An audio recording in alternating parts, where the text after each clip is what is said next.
আসসালামু আলাইকুম। আমি কাউসার আহমেদ, হোম ডিস্ট্রিক্ট জামালপুর। আমি একটি দাতব্য চিকিৎসালয়ের স্বাস্থ্য সেবাকর্মী হিসেবে কর্মরত আছি।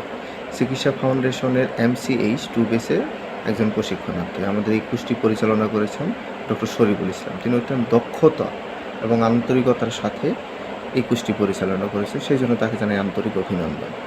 আজকের এই ভিডিও প্রেজেন্টেশনে আমি শিশুদের জ্বর নিয়ে আলোচনা করব। জ্বর একটি সাধারণ সমস্যা যা অভিভাবকদের উদ্বিগ্ন করে তুলতে পারে।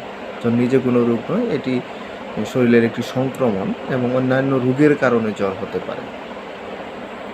বিভিন্ন কারণে জ্বর হয়, যেমন ভাইরাল ইনফেকশনের কারণে জ্বর হয়, ব্যাকটেরিয়াল ইনফেকশনের কারণে জ্বর হয়, টিকা নেওয়ার পর জ্বর আসতে পারে, দাঁত ওঠার সময় জ্বর আসে।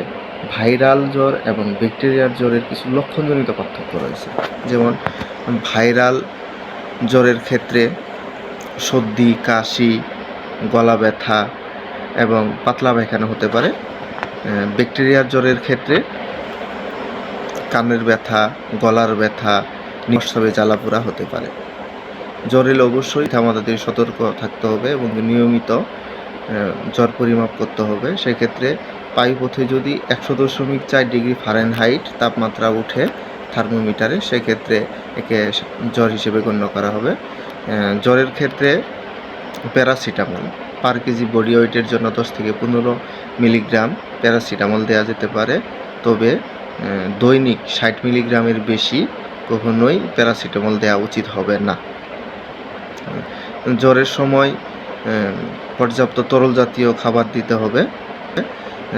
জ্বরের সাথে যদি খিঁচুনি, শ্বাসকষ্ট, খাওয়াতে অনীহা এবং ত্বকে যদি ফুসকুড়ির মতো কিছু দেখা দেয়, তবে অবশ্যই ডাক্তারের সাথে পরামর্শক্রমে চিকিৎসা নিতে হবে। জ্বরের সময় সঠিক যত্ন পরিচর্যা নিলে এই রোগ থেকে সহজেই পরিত্রাণ পাওয়া সম্ভব।